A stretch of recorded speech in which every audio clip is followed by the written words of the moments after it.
flipping the script. All right. I'll keep it clean. I don't want it. I want that. I want the good interview. Right. Yeah. So, Chaz, it's great to connect again, man. I'm going to try to not go into kind of the podcaster internet voice, but I hear it already as I start up. So we'll let's do it. I really appreciate you making the time to do this, but not just making the time to do this, but being supportive of this project through the years. I was trying to remember back when we first connected, and I want to say it was probably like 2006 or 7, somewhere in there. You could be right, because it was way back, when I first heard about you and did this project, because you've been doing a few books, right?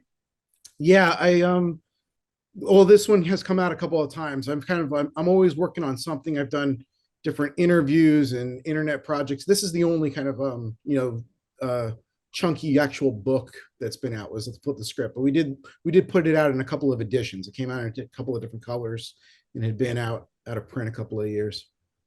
But well, I could imagine, to have all these many taggers in there, it must have taken you a few years just to even collect them. The beginning's always the hardest part, when you're trying to kind of break through and meet everybody and prove your intentions are good. You know how that is. Sure, you're dealing with graffiti writers. They don't trust you. They're not going to give it up for all attitude, personality problems. Yeah, that's what makes a graffiti writer. What keeps you interested in working with graffiti writers as long as you have? Because they are a kooky, strange group of people, and you've been a mentor to a lot of them for a lot of years, man. Yeah, it just worked out that way, just because I'm the oldest, so it gives me the opportunity to meet a lot of people. When I started in 69 and all that, during the 70s, everybody hated graffiti here in LA. I couldn't get a gallery, couldn't get a showing, couldn't get anything going. So it really took New York there in the 80s to make the movement.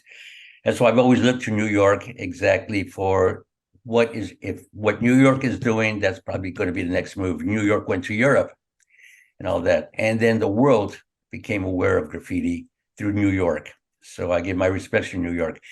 But what really saved me was the computer around 85 and all that, in hip hop. Because then the young kids, it's always another generation. You notice it's another generation to discover us. So they discovered, okay, graffiti, all right, history of graffiti. Then they found that West Coast. That's when they found that I was existing, still working on it, and I have my unique style. But during the 3 years, I met so many different people, and each writer is kind of different. Australians are different than Mexicans. Japanese are different than the Italians or the Germans or the New Yorkers. Each one has a different sense of aesthetics, but it also comes from probably their history. Gives them different attitude and all that. And I find there in New York, tell me if I'm wrong, it's pretty tough over there. You guys struggle. You have tiny little apartments, hard weather, everybody trying to get the same piece of pie, So it's kind of like whoever gets there first. Over here, it's a different kind of a different attitude. So we're kind of more laid back. It's kind of taken maybe that we're lazy. We're not. We're just busy in a different way. But yet, so I've kind of gotten to know a lot of different kind of people, like you said, mentor them. Or one time I've given a lot of lectures. One time really got yelled at by the LAPD, who were on a big panel. They asked me, what have I done for the youth? And I said, I make sure I finish my work and all that. That's how I help the youth. And they got mad at me because I'm perpetuating the graffiti, destruction of the city, the civilization crumbling. They accuse me of a lot of things. But the best thing I could do to help people and also be a mentor is to make sure that I finish my work. Complete images that you could see that I'm moving forward. Being an artist, that's what it is. Being that person ahead of the pack. Have you gotten has some of that that resistance that you were getting from the LAPD or the kind of institutions, has some of that dissipated in the last couple of years? Have people started to kind of respect a little bit more, or enough to just kind of keep their mouth shut? Or No, you know something? It's same issues, different people.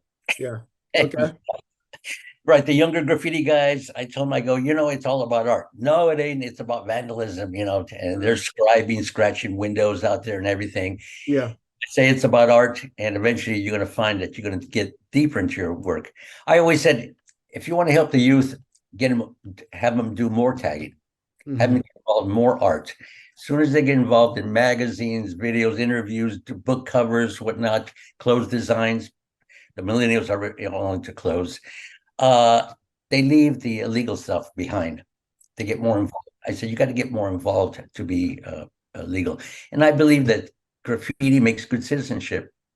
Art makes good citizenship because it gets you involved, into culture, into art history, into people and all that, Graffiti is very social, you hmm know. So that's the one thing I really like and dislike about it, because sometimes I like to hide, and all yeah. that. I feel Uh, like everybody who gets into it in the beginning, it's for antisocial reasons, and if you yeah. stick along long enough, You're it at becomes every opening. yeah, You want to be on the magazine covers. yeah, You want to be like everybody else. But then, at my level, it's sort of like I can't go anywhere openings without being mobbed. You know, hmm tag yeah, this, tag that, all that stuff, which is great. I appreciate it, but I can't get my work done. right. So I stay at home, have a beautiful little studio, and finish my work. That's the best thing I can do for the youth, and for being a mentor. Yeah, it's I started listening to a bunch of your interviews in the last couple of days, and I don't know, the Jesse Thorne one from last year was fantastic, but one of the things that I was thinking through was that idea that you just said was that you can't get your work done for you because you were kind of an early innovator before there was a market for it. Yeah. The work itself was its own reward. And I think for newer generations, they see it as a way to make a name for themselves or something to make a career. And there's, I think with everything, with rock and roll, it was like that. With punk rock, it was like that. With skateboarding, it was like that. The people who are early into it, if there's a love for it, you're doing it for a different reason than the success. Yeah. So to some degree, the notoriety that comes with it, you always seem to have a really gracious and thankful attitude about that. But I also get a sense that that wasn't ever the reason why you did it. You did it for your own sake, huh? Art for me was for my own journey, my own personal journey and discovery and all that. I went to art school and I was doing graffiti when nobody else was doing it or liked it or even appreciated or understood it. I had about 15, 20 years there where I was in a black place here in LA that Hmm. nobody liked it and all that. And in 85, I went to New York and I met Dundee White and all Mhm. that. And he didn't really give me much respect because he just, and then a future 2000, I met him in Italy. I tried to meet Keith Haring, but he wouldn't shake my hand. So we had some issues there and all that kind of stuff. The point was they were superstars in their own world, and LA could be an island off Hawaii. We Mm. don't do graffiti. Futura once said, you guys in LA don't do graffiti because graffiti is about subway cars, and we do way too many characters, which is okay, true, but we're really influenced by Walt Disney. We always saw the big mural always on the big screens, the coloration. Fantasia was a graffiti movie for me, the first one Yeah. and all that. So going up, and then we had the Chicano movement who were doing murals, large scale wall painting and all that. So we had our own aesthetics, and also the way we treated each other was different. There was a lot more respect. But you say I'm kind of like respectful. I work on it. Yeah. That's my job, because I learned something a long time ago. The bridges you burn, you're gonna run into the same people going up, or them coming back down. You run into the same people 20, 30, 40 years later. You better be polite, because that person could help open the door, for you. So you were talking in another interview, maybe it was the Jesse Thorne one, about early on you got your nickname Chaz given to you. Charlie Chingasso was Yeah, right, right, and you right. mentioned there's kind of two meanings to that. One is kind of like someone who likes to, either someone who fucks things up and makes mistakes, or someone who likes Yeah, to fight. Was Yeah. that, were you both of those things, or were you one more than the other? What No, was, I was the goof up. I was the mess, okay. that kind of stuff. Early hippie times. So we hippies, we invented drugs. So I took them all, you know. And then plus we didn't care. It was kind of like anti-establishment, driver's license, forget about it. Paying parking tickets, I don't do that, just just do whatever we wanted to do. It was fun. It was it was the 70s. It was rock and roll. I mean, I went up to San Francisco, the summer of love, all that, so it was hard for me to get down and get a job. I had a bunch of little jobs, but what I always had was graffiti Mhm. and all that, you know. So it So, was oh, I'm no, sorry. no. I also went to art school. Well, yeah, that's what I wanted to ask you about, because I know that you have a unique place in our history, in the collective history of graffiti, and you represent a lot of the West Coast identity. And I know you speak about that, kind of like you're representing yourself, but you're representing more than yourself, and kind of tied into the culture and multiple generations and things like that. But being of that generation, kind of the baby boomer hippie thing, can you talk to me a little bit about, I know you talk a lot about identity, but I want to kind of come at this from a slightly different angle, because I just learned that you were a twin. Is that right? Yeah, that's right. So your sense of identity within your family, I thought that's an interesting thing, because when you're a twin, there's a relationship, but also a need to differentiate. And I have this idea about graffiti that that's kind of the tension that we all live in. Like, the reason why you would write your name on a wall is because you're trying to prove that you're there to somebody. And Yeah, then when you get into the community, yours can't look so different from everybody else's that it's toy, or it's, whatever it is. So you have to kind of like yeah. learn the language so it fits in. And I was interested in your perspective on that, about kind of like your identity as an individual, and your identity of how you fit into your family, into your culture, and as a hippie, Mhm. as a Chicano, and as an elder statesman in our community now. Well, trying to find my identity there. I was born in '49, so I experienced the '50s, the civil rights movement, and then all the assassinations. I witnessed all that. So in some ways, I was trying to find my place in all that society. The hippies were multicolored, so I was accepted. We accepted all colors, all versions, all kinds of people, which was the first time of that time. Now it's not a strange concept, but to be totally accepting at that time was kind of new. That really quickly, my twin brother, we're absolutely opposite. Okay. Oh, but I grew up with always having a friend there, throw ball, everything else like that. So I'm very, very independent. I'm a loner, and that is I'm very happy by myself. Put me in the studio at Christmas, I'm happy all the time. I do my work. But as soon as I got out of the studio, I go, who am I? I did go around the world in 1979 for about a year and a half. I went to about 45 countries, and I would be collecting newspapers, headlines, all the headlines, even though a different language, I could tell there was headline, the body copy logo, which was my sense of composing graffiti. I started noticing different languages, but the commonality between all of us, between all the cultures. I came back thinking I was the coolest person because I was the new word then was the world citizen. I said, that's my new identity. I'll be a world citizen. I know sushi, and I know Italian food, and I know Spanish food. I know Mexican food, and I could be that. I came back to LA. Nobody cared. You went around the world. Yeah, sure. Fine. Nobody cares.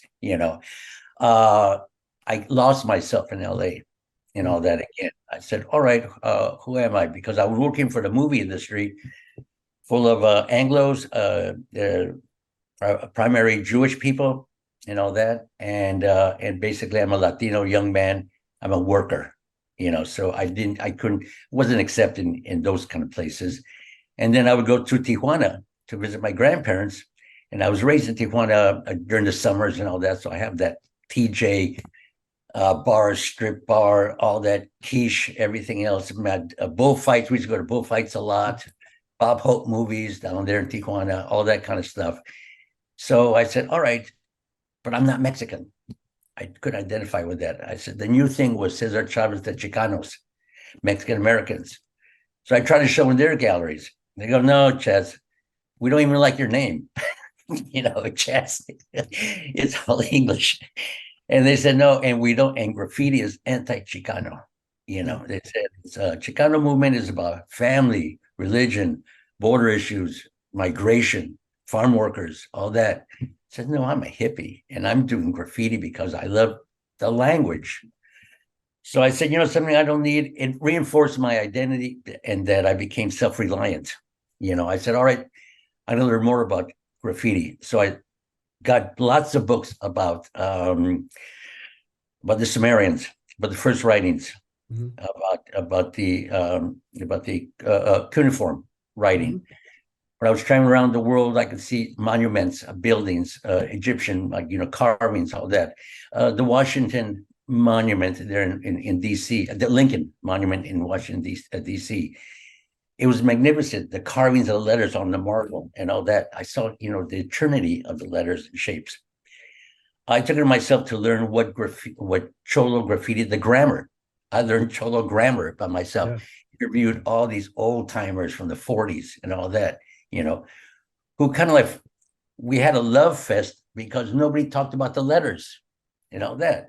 They said, homie, says nobody talks about the letters. And I said, man, I love the letters.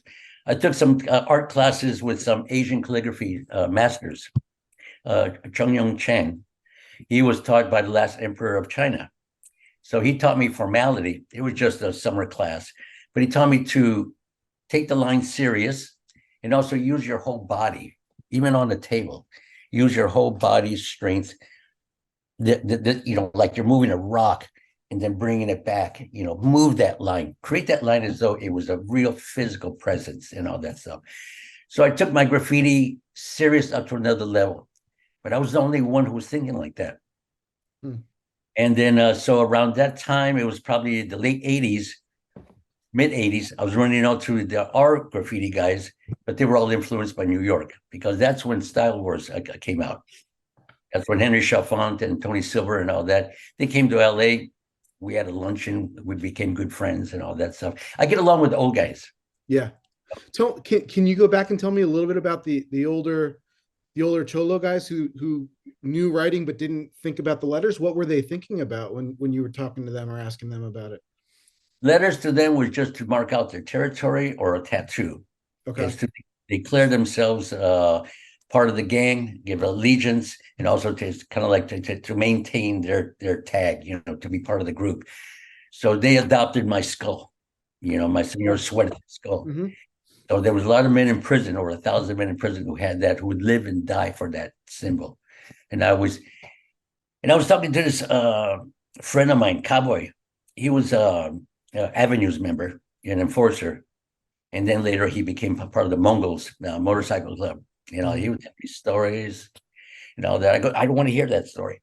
Yeah. But when he would have my skull on both sides of his neck. And he said, man, we live and die for this thing and all that. And he said, and I realized the real value of art is when somebody believes in it. It could be a tag or it could be a painting. But when somebody really believes in that work, I go, that's the real value. Instead of trying value in the galleries or with collectors and all that. I was showing in galleries, but I wasn't getting that kind of satisfaction because it was just about money, a financial thing. How can I turn canvas and wood into a mortgage payment and all that? I still had to do that. So I still had a day job too on the side. But I gave that up in 86. I bailed out of everything, But were you able to trace, because you were the origin of Senor Suerte, were you able to talk to people who were like the earliest people who got that tattoo? Like if someone had that, would they know, yeah. Oh, I remember someone seeing this before? So I imagine that you did the stencil on the street, someone saw that, and then they were the first person to get it tattooed. And then that became, was it specific to the Avenues or was it people from lots of different gangs that would get that? The only specific, see, I was raised in Highland Park. I only tagged in Highland Park, and the Avenues are from Highland Park. So that became, a part of their history symbol. But as I met all these Avenues gangs, they would show up and knock on my door every couple of years or so, They didn't know who. Oh, they learned who drew it. So Otherwise, in the beginning, they didn't know it was you. they didn't care. It was Yeah. just a symbol in the street that they identified with. It was the first time the skull with a fur collar and then with his fingers crossed. Mhm. Like good luck, maybe. I always like it was a good or bad luck. You're out there with a big smile and all that. But I took a lot of New York influence with the big Superfly hat and the fur collar. We don't wear fur collars out over here. It's too hot. Right. Yeah. All that. It's a New York pimp daddy thing. All But the I black was thinking that, exploitation movies. yeah, Right. exactly. Yeah. Shaft and Superfly and all that. That was cool for us. We all Right. like that. We're a big movie people out here.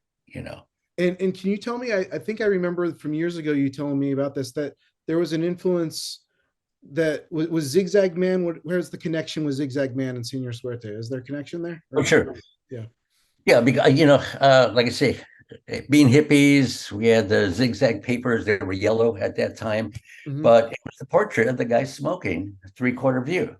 Hmm. That's where I took the composition of the zigzag man, that, and then the hat and the collar from the movies, and then the skull from the Dia de los Muertos, Day of the Dead, of the Mexican, holiday, and all that, where we respect our dead, our past. So I combined all those imageries together. It's very Right. Hollywood, Yeah. Yeah. that. But then, you probably heard the story is that I couldn't put it up fast enough. It was too complicated. And it's over 5 feet tall, the image. So the movie, The Graduate, there was a statement there in the beginning. It was in 69, also that movie. And he says, my man, you're just graduating. Let me give you a clue for your future, plastics. And I go, oh, I need a plastic. I'll buy a sheet of plastic. And Mylar was the new plastic at that time. And I Yeah. saved up 2 weeks of my salary and all that stuff, bought a big sheet of plastic and made my first stencil. So I was the first guy in LA to kind of, I didn't conceive about it because there in Tijuana, I had picked up the stencil idea through the political parties, the PRI and the PAN, PRI and the PAN Uh-huh. political party. They were stenciling all over Tijuana, Well, that wonder. technology, that's fascinating because I think you also are the first one to hit me when I was doing the book about the advent of technology, even with spray paint, because the Cholo style goes back to before spray paint, right? So technology is a big part of you kind of putting a lot of these things together. And like you were saying, kind of pulling from influence here and there. Do you think that you knew that you were pulling influence at the time, or do you think back and say, oh, I can see the pattern afterwards, or at the time did you say, oh, I knew I was pulling this from the movies and this from? Nobody's that hip. Yeah. Right. You just kind of go by your gut feeling. Oh, this is cool. Let's do that. Oh, that's fun. Let's do that. Because I had no guidelines. I wasn't trying to do it for a class project or a job or anything like that. It was just for fun. That's why Chingazo came around and all that. Going down the freeway at 100 miles an hour, no oil in the car burns. You're running around, you're running on the street, even the That's a car great burns. example of what Chingazo is. Stupid stuff we used to do, that. So it was just, so the point was doing stupid things. The graffiti was stupid things. We did it for fun and all Right. that. And even though there was gangsters out there, since I was doing that, they left me alone. And I lived in gangster neighborhood. I would go down there after a while. After the first summer, I had my friends. There were about 4 of us. We did a bunch of graffiti in 69 and 70. I started in 69, 1970, the summer of 70. But they gave it up. They were my artsy friends. And they were doing some artsy graffiti things and all that. So And did you then say you were born in 49? So 49.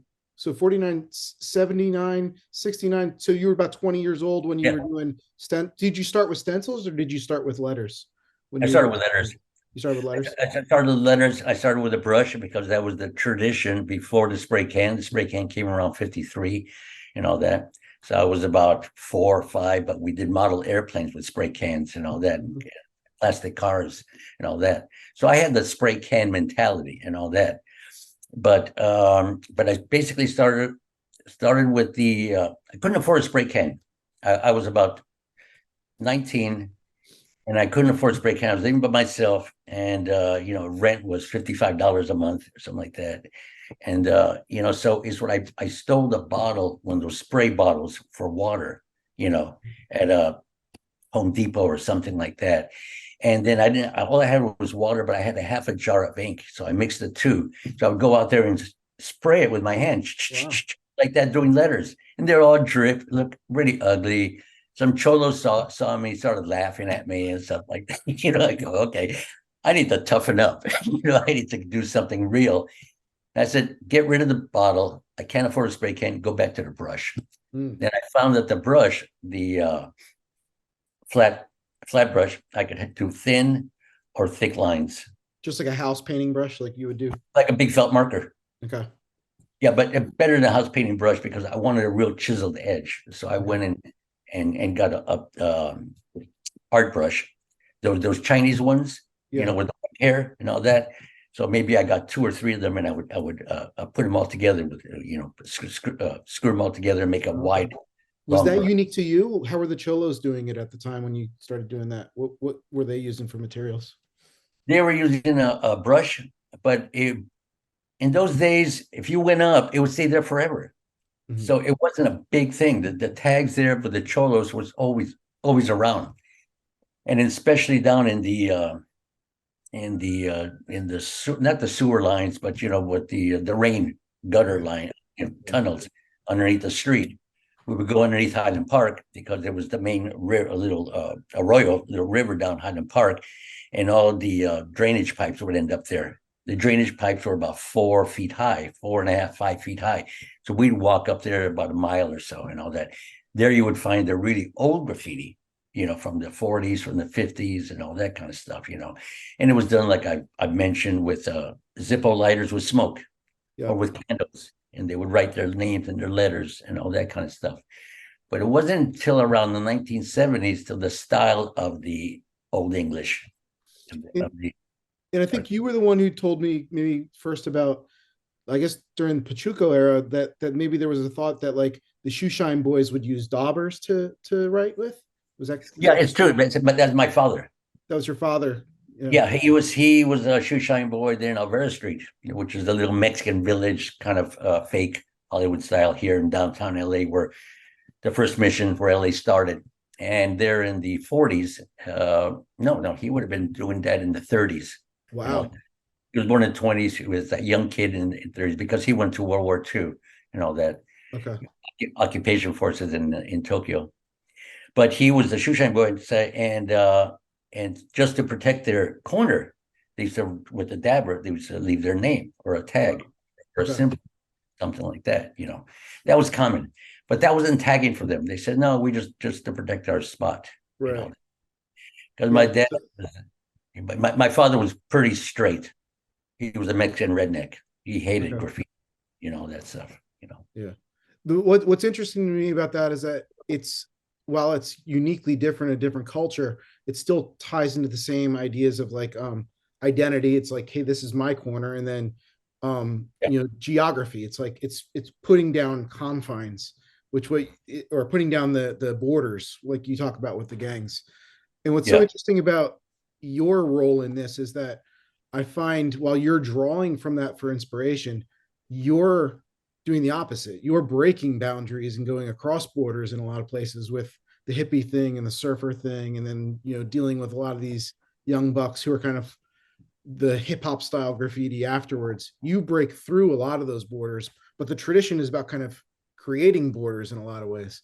And it was interesting to me because I feel like my project with the Handselecta project is about trying to understand that, trying to kind of like catalog that as best as I can. But I'm also trying to kind of break borders by putting them all together in a single book. And I wonder if sometimes that's kind of counter to maybe the idea of the people who are doing it in some ways. I thought I had a commonality with the Chicano painters and all that kind of stuff, and they didn't care for my work and all that stuff. And then I thought I started meeting the young graffiti guys. They were like 16, 18 years old. I was turning 40. All right, so I was 20 years older, and I had a big issue with them because they didn't. They said, Chaz, your work is the stuff our older brothers used to do, and they're in jail, and we don't want to do any of that. They were all excited about New York style, balloon letters, coloration, all that kind of stuff, going all city. Uh, our style was just in our neighborhood, all black letters, all capital letters, and all that. So I had problems with them, So it was kind of like really. It took a while for all these loose pieces to realize we all had everything in common, you Yeah. know. I still kind of worked on it. But I mean, who finally kind of like gave me the green light was Big Daddy Roth Right. and Robert Williams. The Hot Rodders, the California Underground cartoon, the Wackos. The lowbrow The scene. lowbrow. Yeah. And I was going to ask about that because when you're talking about kind of the emergence of the hip hop style, it seems to me that the other group that kind of embraced you was kind of the skateboarding and punk rock thing, whether it was like, you Stasek and the work that they were doing and kind of drawing from that, the Pal Peralta aesthetic. That's Yeah. how I kind of came to it. And that was probably an equal influence for me growing up on the East Coast to kind of New York style, especially growing up in the suburbs. It was Yeah. much more likely back of behind the shopping mall skateboard style, imitating Mhm. the Dogtown stuff or something like that, than it was doing a burner on the back of the shopping mall in New Jersey where I grew up. That and also the punk rock thing, the suicidal tendencies, Mhm.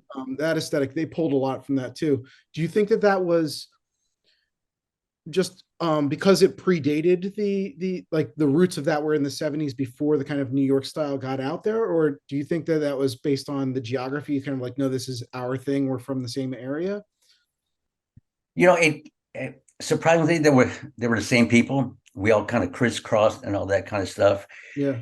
Because I mean, we used to make skateboards there in the mid 60s, early 60s out of wood and steel wheels and all that. But we would never go down to the beach. Nobody had a car then and all that. So we used to skateboard down up and down the hills, Superman style, Yeah. on our Right. chest and all that. But then we would go down to the beach and I would see the Dogtown, these guys are surfers, and we would be throwing rocks at them, from the pier and all that because we thought they were punks, you know because they had blonde hair that came down to here and all that stuff. But we realized later on, they also made art. We made art. We all came together in the galleries in the late 80s, early 90s. That's when it all started to kind of mesh together. I always example Cheech Marin. It's a friend of mine in Up in Smoke. There he is in Malibu on PCH, Pacific Coast Highway, in a convertible, lowrider convertible, with a surfboard. Okay, that's mixing all the cultures and all that. And that's who we were. So we would go see Suicidal Tendencies because they were the kids of my friends and all that kind of stuff. I would go to um, comic book party and all that kind of stuff with George DiCaprio. And I said, well, who's that 3-year-old on the ground by playing in the back there? Oh, that's Leonardo DiCaprio. Don't pay attention to him, and all that stuff. So we were all kind of mixing it all up, not knowing until much later that we all kind of came together. So it was exciting then, but it wasn't really kind of like hand in hand. It took Right. years to put it all together, that we were making art. We're all on the same team. Let's move forward. Yeah.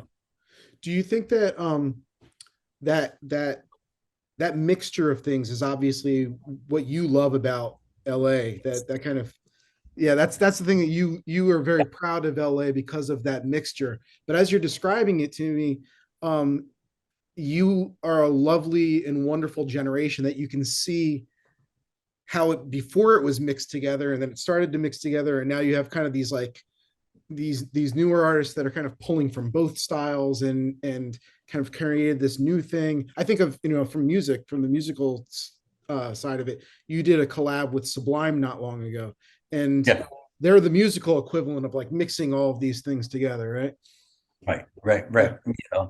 And also I just did a logo for This Fool. It was Yeah. a Chicano kind of comedy, a series Hulu. on Hulu. Yeah, excuse me, don't let me get mixed up. So I mean, that to me, I pick and choose the jobs that I want and all that Yeah. kind of stuff. Because one time that I did logos for Red Dog for the Z Boys. Once they broke up, I did logos for Red Dog and stuff and for the surfboards. Craig Sesick, him and I hung out for a while and all that kind of stuff. Incredible person. a complicated, very difficult person to talk to, but he was all part of that generation, you know.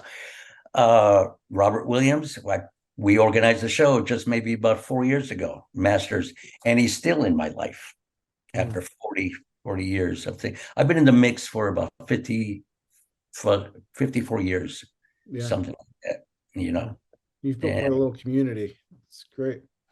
yeah, like I say, I met everybody, you know. What do you think the model was for that community? So I'm hearing a lot of DIY, and obviously you found a lot of DIY people around you. When you were young, if you go back to thinking before your teenage years, was there a model for what I know you grew up with this kind of Hollywood thing very, very close to you and like the idea of creative people, but you talk about your father as a very working class, hard type of a man who didn't really appreciate or understand art, right? Like Right. kind of thought this was a foolish endeavor on your part. Like, was Oh there yeah. a model by which you said, "Oh, I can make a life doing this," or did you kind of just stumble across it and make it up as you went along? Stumbled across it as I went Yeah, along. You know something? I always knew as a little baby that I wanted to be an artist. I always was drawing.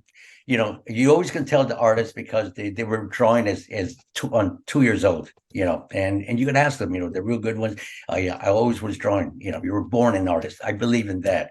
You know, my mother would support me. She would take me to art classes and all that. And then I went to the Pasadena Art Museum. They had an extension art classes there in the back and all that. And we're talking about 63. And I met Marcel Duchamp, you know, there and had a conversation with him, you know, realized the Dada movement and conceptualism and assemblage and all that. And I go, man, if that could be art, even at that age, I said that anything could be art. So I've always appreciated the graffiti. It was a few years later I was tagging, and then I took some classes with this Chinese master to learn more about calligraphy. It all kind of came together, but I couldn't share it with anybody because nobody really cared. mm. There was no real artistic graffiti on the West Coast. It only happened in the East Coast in New York. Well, in the early, in the early 70s, okay, it's what you had. You know, you had Cornbread in 67, you had Taki in 69 and all that. And then you had these other guys, Coco and Snake and Obama and all that in the 70s. They never got the respect. It was 1980s with the Style Wars, with Crash and, you know, all these people, Lady Pink and all that, you know. So it took that time for me to even get recognized or being accepted that my work was even artwork. You know, it took takes that validation. recognition from the outside to kind of validate it almost in some ways. And in some ways, that's the interesting part is that you don't want that. You're actually almost counteracting that by saying, no, this is just for me. But at the same time, until someone comes along to take photos of it and put it in a book, yeah, part of your struggle is like, oh, I don't want their approval. I'm going to do it on my own, and I need their approval to acknowledge me at the same time, right? That's the hard that's part. a young man's problems and all that because I really wanted it, man. You know, Right. I really wanted the fame. I thought I could make money, have a career in art and all that. But there was nothing there. So in the meantime, I'm doing commercial work. I'm working for the movies and all that, doing lettering and titles and assemblage of ads and all that kind of stuff, which really helped me a lot and all that. So I'm still in the mix with communicating works and all that. But I couldn't get a gallery or anybody to appreciate my work until the mid-90s.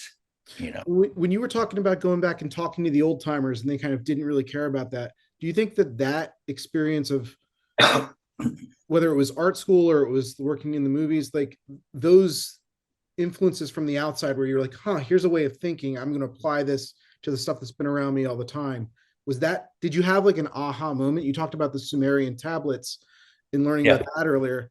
And something I've never heard you speak about, I've heard you talk about it a little bit, was that your art training, you learned how to draw, but it was for the purposes of learning ceramics. Yeah. And what's interesting about to me is that the Sumerian tablets were literally clay tablets that they pushed letters into, right?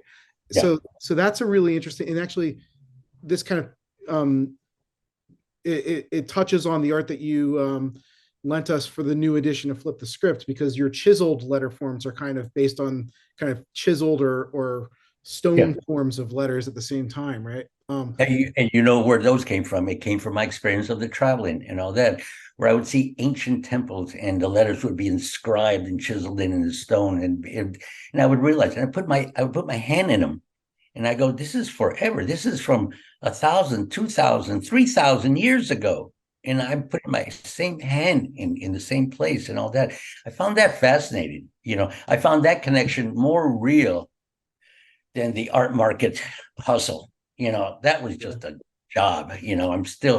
That's still a job, the art market and all that. So in some ways, I try to keep them separate. Mhm.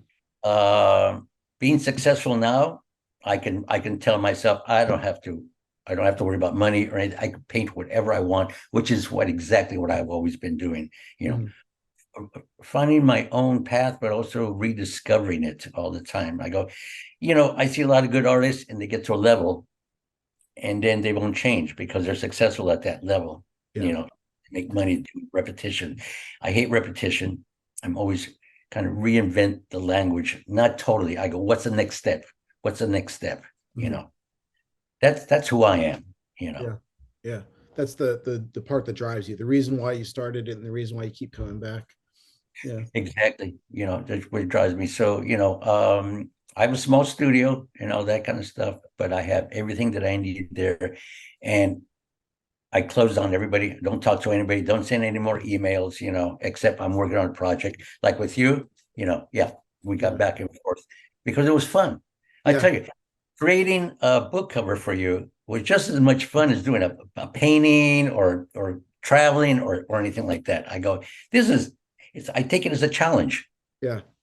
I go, Well, what can I do? it was it came out wonderfully. Can you tell me a little bit about the art that you created there? Words That Cut, you painted in 1991, and the graffiti mandala, which is the cover Yeah, for the book jacket, you painted it in 99, I think. yeah. Yeah. Can you tell me a Painted. little bit about those pieces of art? Because they're two very different styles, but both within your realm of lettering. And Yeah, words that cut were what year was that? I think it You was told 91. 91, yeah, something like that. But that's almost 9, 10 years before the other Very one. tense time from what I'm gathering from reading some of those words. Yeah, because I wasn't getting I had the 01 gallery that kind of respected me. That was with the Robert Williams people and all that kind of stuff and Big Daddy Roth. And that was all that with the crazies. And we were discussing, we go, how do we self-validate out here in the West Coast? I said, well, like the Chicanos, they had to wait till they became the professors of their own, and then Chicano studies and all that. Go, maybe we need to grow up and validate ourselves. So that's what we invented Juxtapose magazine. We were the group that got it together and organized it and went to San Francisco and had it printed, just to self-validate ourselves. At Mm. that time in the early 90s, is I did that the Words That Cut because we were having meetings with the Getty Museum was organizing panels with the LAPD, Sheriff's Department, the LA County, clergy, homeowner associations, and city council, and Mm. all that. And we would argue the whole day. We would have break for lunch. We would have moderators from who had just negotiated the contract with the UAW automobile clubs Wow. in Detroit, and that they would be our moderators, and we would just argue the whole day the definition of the word of graffiti. You Mm. know, couldn't even get past that. That. So the concept turned into the conversation became, what does that look like as a composition? So I go, let's make that the painting. Mm. That my painting started turning into the dialogue of what we were having. So Words That Cut. I took that chisel concept and I turned it to steel and I made a large painting. I think it's 6 by 7.5 feet. Wow. And I did all chisel letters of words that we're talking about. Chaka, justice, equality. And all the good words were at the bottom being squeezed and all the bad words were at the Mm. top, you know Huh. drugs, police, LAPD, that's stuff like that.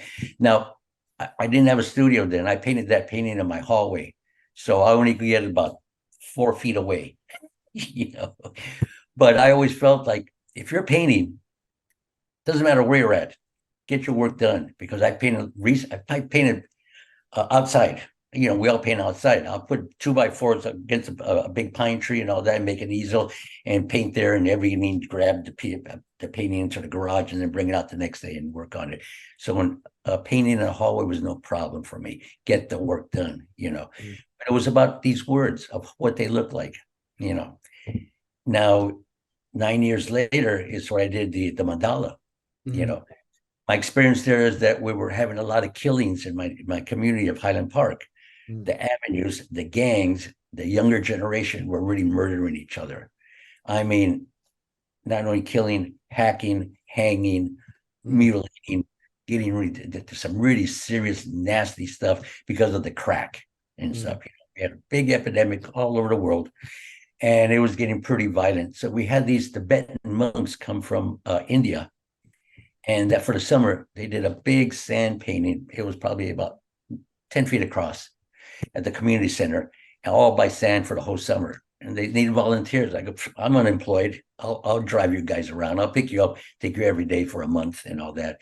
And then watch how they do it. So I got involved with that. So that mandala concept of peace gave me the concept to make my painting my mandala. So the background of my mandala here exactly. I have a little sticker right here. It's over your shoulder there, I think. Yeah. Yeah, and I have it over my shoulder right here. It's hard to see, but you just real kind of close right there. You could see there's the mandala up the 5 different. Let's see, I think there's 5 different places of influence. Pinstriping, East LA, that's Latino. Electronic, that's the Hollywood.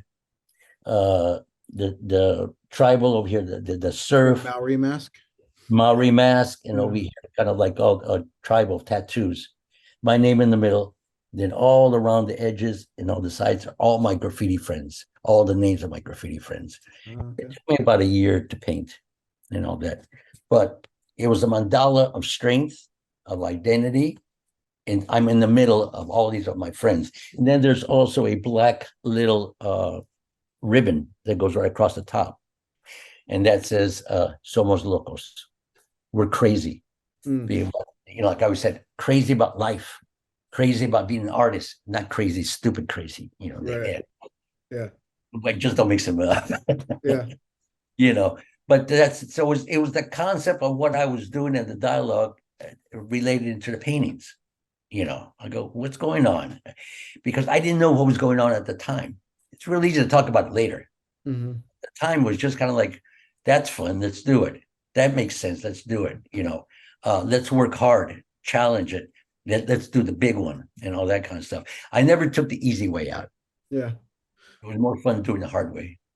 So I was so excited to be able to do a special edition of this book at the anniversary of it. And I asked you, would you be part of it and do this cover? And I said, Chaz, you can do whatever you want on this. And you said, I think I got some ideas. Can you tell me a little bit about like what made you think through? First of all, you said, I've got some ideas. I got some works that feel like they're letter formed and kind of work with what you're doing. But also you must have had some personal reasons that these felt appropriate for this subject matter.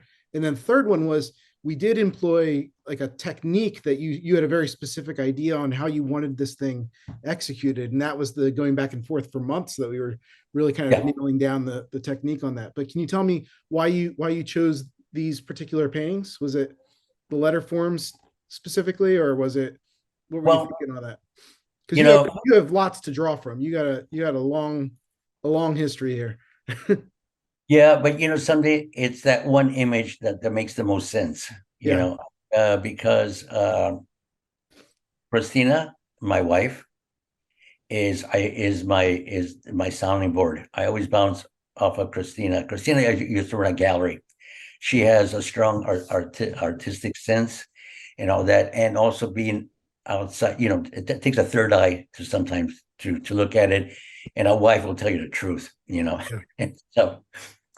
and when I did my book before, I had a real nice graphic, real solid and all that. And I go, Christina, what do you think about this as a book cover? And she goes, no way. She goes, what about this other? This other one was just massive energy painting and all that. She goes, what do you want to be remembered by? this stagnant piece of, beautiful composition, looks, or this energy piece. Who do you want to be remembered by? And I go, oh, right. So I looked at your book and I said, all right, it's a book of how many do you have here? About 300 artists? It's about 100 and so alphabets, and then probably 300 when you start talking about all the individual tags throughout it. Yeah. Right. Incredible. That's my audience. Those are my peers. Those are the ones I want to impress and want to be part of. Those I want to be friends with. Those people. I go, your book was a unique book. It wasn't just any book and all that. I go, what can I do? I took your book as the context, I go, what do I make this real? All this lettering. Yep. Hockey. There we go. And all that. How can I make we show them respect and also show them what we're doing and all that stuff? So it came down to just about 2 or 3 images because I wanted to show an image that had a lot of variation. I wanted to show the hand skills because I would say a good painting is head, heart, and hand. Good idea. It's got to be it's the way you paint it. It's got to show emotion, and then it's got to show skill. That's why I don't like weak taggers. If you're laying it down and doing a beautiful, So I had to show something that had mastery of my letters to show with a book about lettering guys and all that stuff. So it came down to the mandala, that I did have some beautiful hard graphics that would wrap around and would look really gorgeous and pretty, but it didn't have that energy, And then as the chisel letters, I go, well, what are we going to do there? So we went back and forth and we put my chisel letters on the inside sleeves, So it became a kind of combination about that. And the contrast of kind of dark and gold, then you open it up and it's really like, it almost feels like you're opening up your face probably glows when you open it up on the inside. It does. I'm very proud of it. Okay, here's the book and all that for all to see. And what I really appreciate, you didn't put no title on it. You didn't put, flip the script or anything, Handselect or anything. You put just the artwork. If you wanted that, it's on the inside. So you created an art piece, for me and everybody, Yeah. Well, that was important to me because there is a regular edition of the book. This one was meant to really kind of be a way to add some value and kind of let me put it this a different way, or I'm going to put it the way you did. Yeah. I think the theme that I love every time I hear you speak or every time I speak with you is with respect. And I think you wanting to show respect to everybody who was a part of it and me wanting to show respect to everybody who would be a part of it was really important. So being able to make it an art piece version of it was really a great opportunity. Yeah. We wrapped it all the way around. I could tell it's really hard to see on the camera and all that stuff. And then as soon as you open it, is what you come into the chisel letters on this side, which is all I see is you. So reflective. It's hard to see. How cool is that? You have to get the book. Yeah. But we went back and forth, and I said this particular painting needed it's a metallic, so we decided about making a foil cover with the metallic, and then all the different letters would all shine through and all that, because the visual painting are all golden letters. I just manipulated a little bit on the computer, cleared all that stuff out, and I said we could use silver. And then you were good. You were a good producer because you paid for it and you went for it because it's just expensive. And then we went back and you had the extra coating for the fingerprints, which made it so much gorgeous and better. And, it showed a lot of respect for the sense of the cover. Well, shout out to David at Ginkgo, who was a great partner in getting this thing made. Thanks, David. Yeah. Real pleased. Awesome. Thank you. To me, it was in a box. Unwrapped it, and it was kind of like when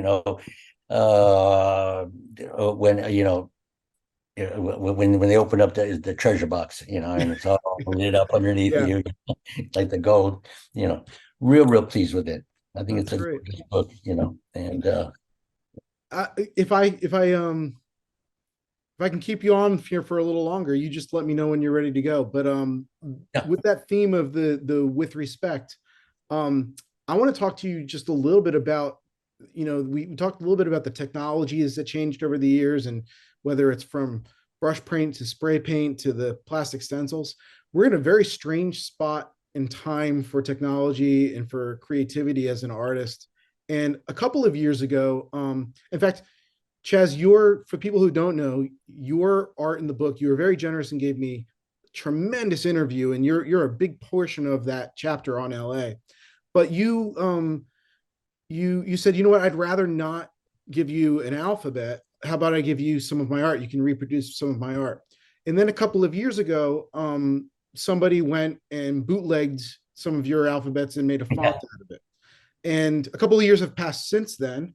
And Mhm. I think it'll be maybe a couple of months until Chat GPT or one of these things Yeah. is not just writing in your voice and speaking in your voice, but maybe sometimes creating calligraphy in your hand. I don't know. We're at a very strange period in history.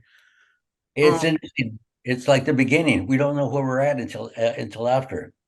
But the yeah, thing, it's a oh, liminal state is what I keep hearing, an in between period. yeah, Yeah. yeah, yeah. Um, but I wanted to just talk to you about that a little bit, because we did talk about, that tension that we live in between kind of being an individual and being part of a community. And Mhm. this book was about trying to capture that before it all kind of merged into one. You mentioned the internet and being able to connect with people. At the beginning of every trend, at the beginning of every technology, there's the early adopters who kind of like go into it for the love of it, and then there's the people who see the opportunity and come in for the opportunity. And then you start to have hip hop. So one of my examples I use all the time about this. In the beginning, you have someone with very little resources, two turntables, and they mix these two pre-made things together because it was what they had available, and it becomes a new thing. But today, that art form would not exist because people would sue the pants off of you before you had the chance to get creative and do it.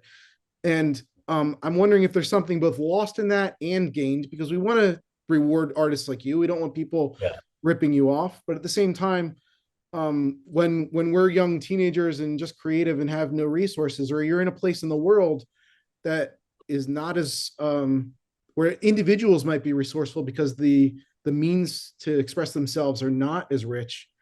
How do we think about that, like, to encourage creativity and to protect people who are creative at the same time? That's a hard thing I keep thinking about. Yeah, you just pressed a whole bunch of different kind of buttons and all that kind of stuff. Because I remember when I went to Rock and Roll Hall of Fame up in Cleveland, where they in inducted hip hop, and there was Cool Herc got up there. Everybody was jamming all that. These DJs, everything else. They brought it's bringing the originator, Cool Herc. His music was so slow. It was from another generation. It was Yeah. disco time and all that. And we forgot that things keep on moving. We have NFTs now and all that Yeah. stuff. I was at a luncheon where they introduced the director of the new Smithsonian Archive Museum. I said, "How are you going to collect NFTs?" We go, "We don't know how, but we're going to," and all that stuff. Recently, I was given a doctorate at the Art Center. There's a School of Design here in Pasadena. So what doctors do is they publish. So now I have to write.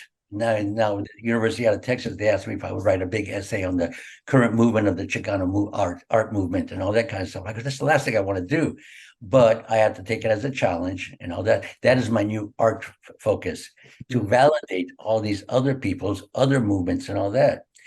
I'm going to show right now at the Palais de Tokyo in Paris and all that, with contemporaries from painters from 1940s and all that, out of graffiti. Finally, graffiti is being part of the art history world and all that. How are we going to interpret that? And all that stuff. It goes, Picasso, all these people and all that kind of stuff. Graffiti. We're going to have to be talking about that. Yeah. I don't know how that's going to all turn out, but I know this fascinating fracturing of the art movement and all that kind of stuff. It's hard for me to follow, but also it's bringing other people in. So I'm dealing with, we have art shows with jewelry designers and all that kind of stuff. Did wine labels and all that kind of stuff. So I'm coming out in art and food magazines, and design and product magazines, critiques like that. I go, which I think is really cool. Graffiti guys don't know anything about it, but I'm competing in other words. The definition of graffiti as culture is expanding and all that, My young grandkids, they're 20. He's on a computer. He doesn't know how to draw, but he can draw on the computer, Right. And I always encourage him. If you can draw it, you can build it. And he goes, "What does that mean?" For us, it was hand skilled. Or you can draw it. You have to, Right.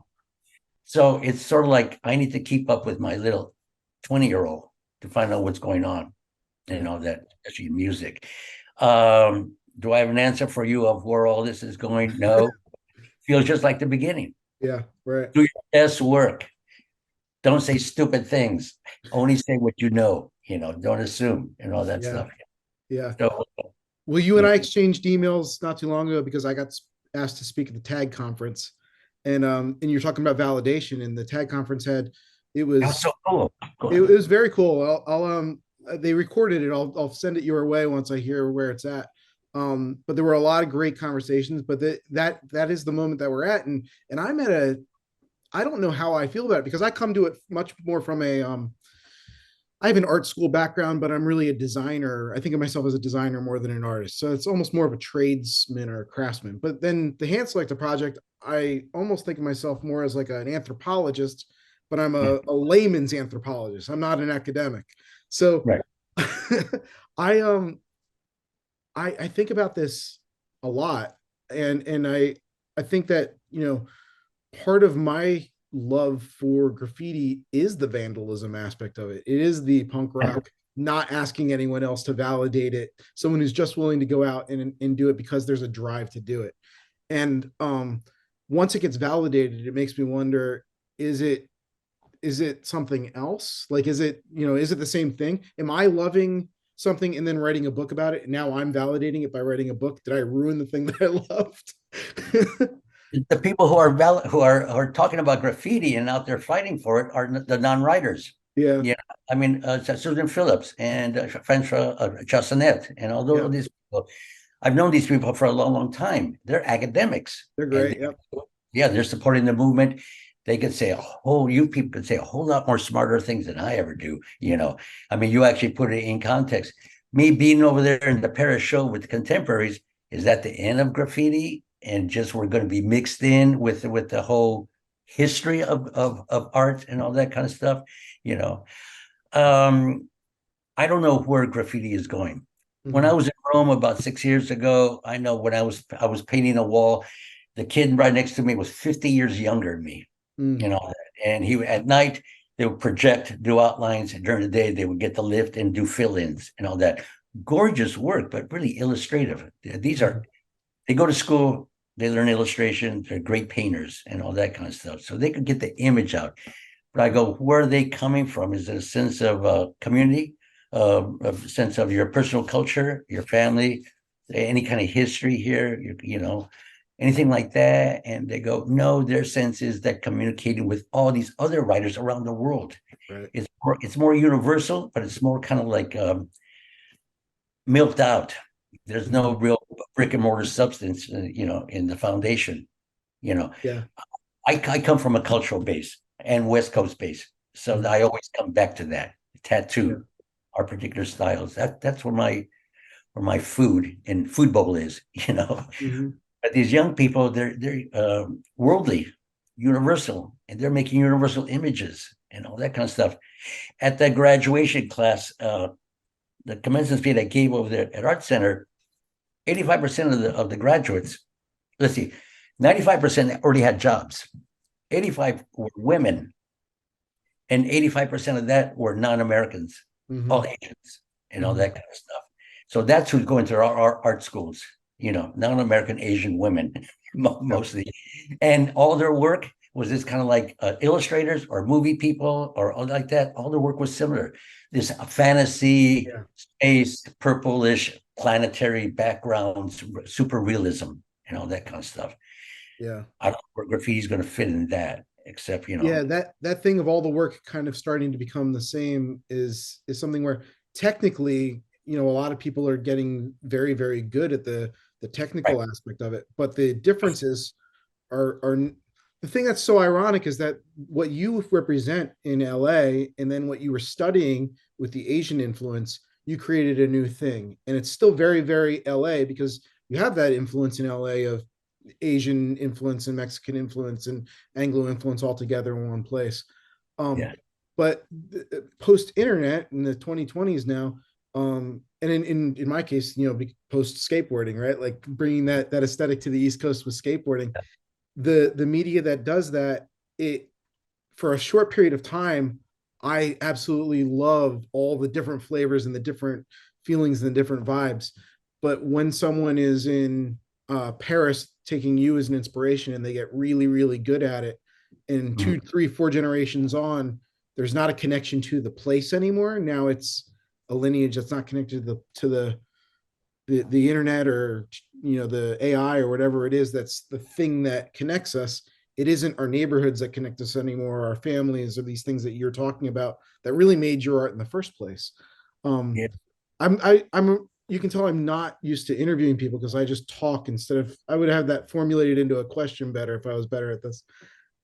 No, no, I mean, we're becoming the same people in some ways because I get fashion magazines from Tokyo or South America or Milan or something or New York and all that, and we're all wearing the same clothes, big shoes, wrinkly clothes, all that kind of stuff, tight little t-shirts, something the same look. We're eating similarly the same food now, burgers or pizzas. Mhm. We're all listening to the same music. I was in the middle of the South Pacific one time, and I was listening to the same music I was listening. I just left in Los Angeles, you know. Uh, Everybody is influenced by the same things now. Okay, so give it a couple of generations. I mean, I get emails from all over the world for they respect my graffiti because they finally understand it. We're all beginning to think similarly, that kind of stuff. What do So you my what do you audience, think are the best aspects of that and the worst aspects of that? Give me one best part of that and one worst part of that. the best aspects is that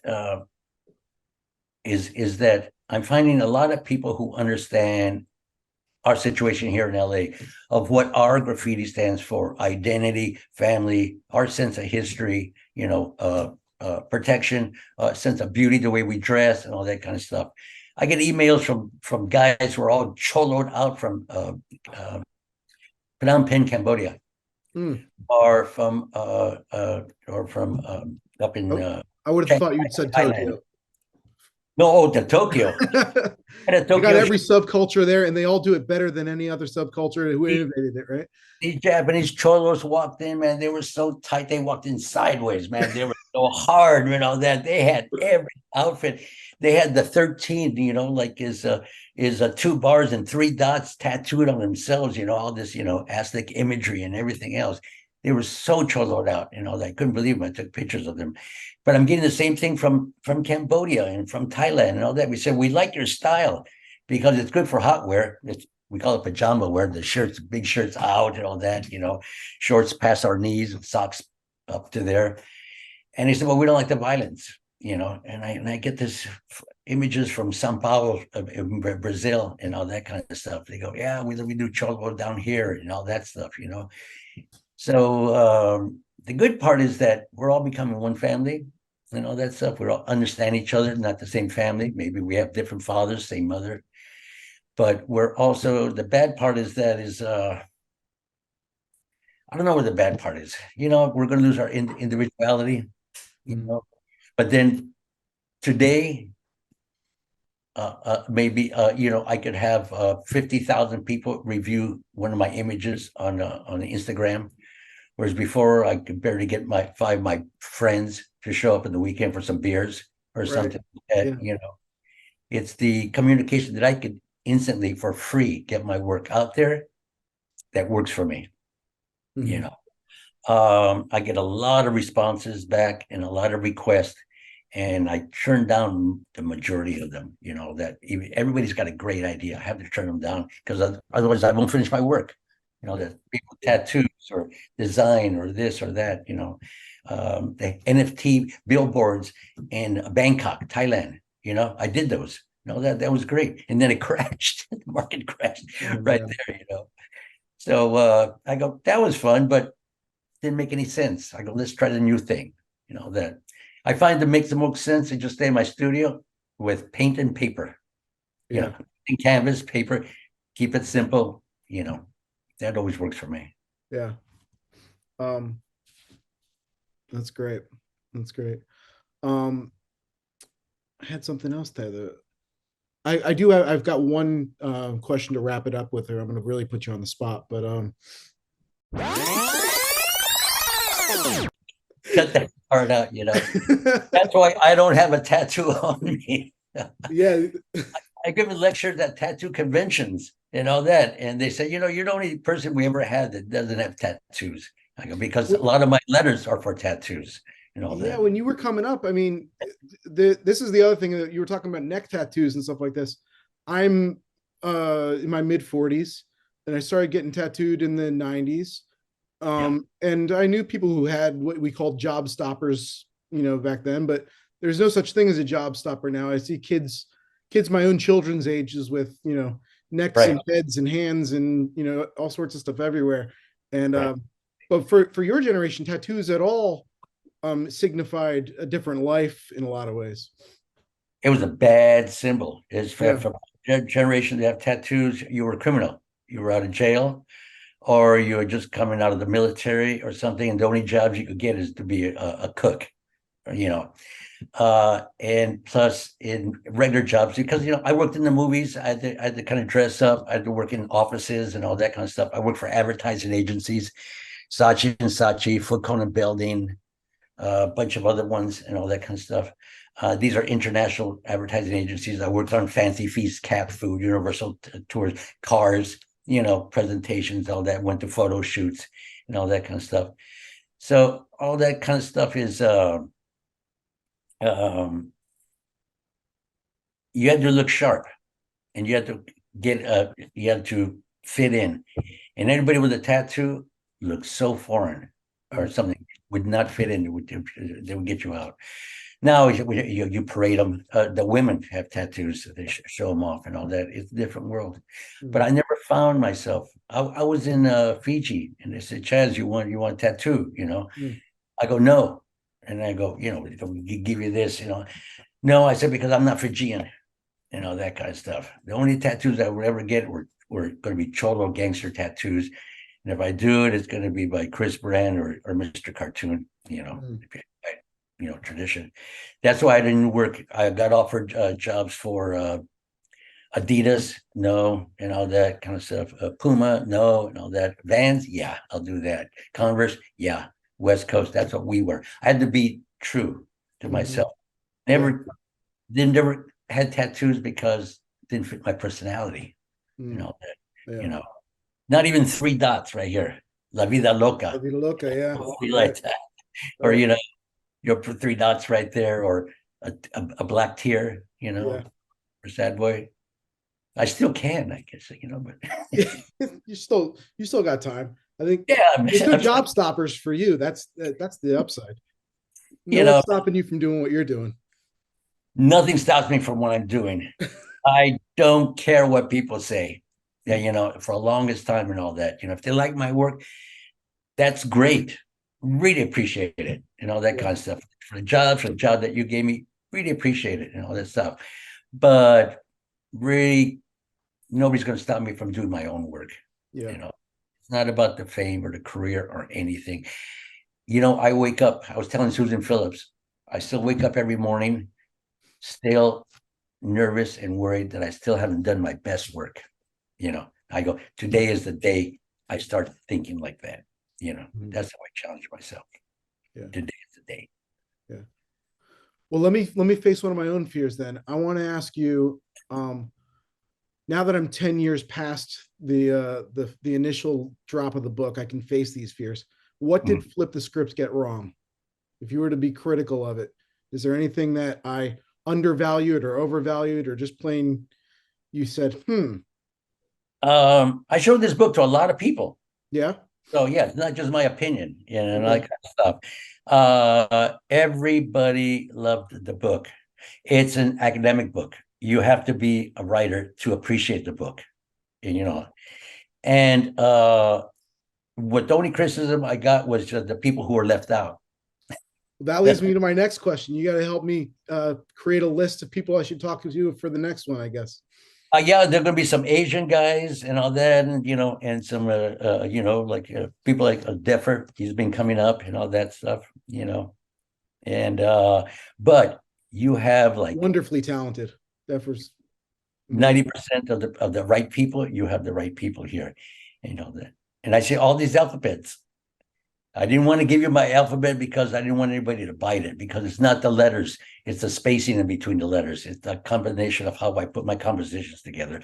It's my letters are my logos, and Mhm. the logos have to be designed. I couldn't drop it. There was that company in Indonesia. All of a sudden, on the internet was my letters, and Mhm. man, and we had everybody get on their case. They got on their case, and within that same day, that website was closed down. Oh yeah. Oh, it's good. All my friends got on their case, said you cannot steal these letters and all that. They belong to me and stuff. Mm. But I took the letters from other places. My letters are pieces from other people that are like that. I used Yeah. to do a letter E just with 3 bars. Yep. I took that from Rick Griffin. Yep. That from the surfer, all that stuff. And then we used to do our back and forth, and then our letter E. Francois Chastanet, he came and he saw my letter E's and all that stuff. And he goes, "Oh, you are doing it all wrong." He was saying, my letters are all wrong. I shouldn't do the circle on the top and all that. I go, "This is my interpretation." He was all hard on me. I It's, love it's, Francois. it's There's nothing more French than that. That's amazing. typical. This is the way it was invented, in 1540, stuff. Well, what he found interesting is that the same letter E was still being copied by the Cholos, Mhm. because it was a letter for the imperial family, for only the people who could read it, for the clergy, for the books and all that kind of stuff. Very few, only the intellectuals could understand and use these letters, these books and all that stuff. And he found out that these Cholos, tradition, hardcore, were using the same letter E and all that Mm. stuff. I go, because they represent pride, and they represent the most prestigious letters that we know of. That's why we use them, that. And he thought that was cool, but Yeah. yeah. Well, Chaz, this has been a fascinating and awesome conversation. I want to reiterate what I said before, which is just I have the most respect for you as an artist and as a person and as a leader within this culture and community that I get to be a part of and we get to share. So thank you so much Thank for you. I really appreciate it. Appreciate you. Thank you. All right. Hey, it was great talking to you. Love the book. Let's stay in touch. There's more Love it. work to be done. Yeah. you know. All right. All Peace. right. Thank You you. take care. All right. Bye-bye.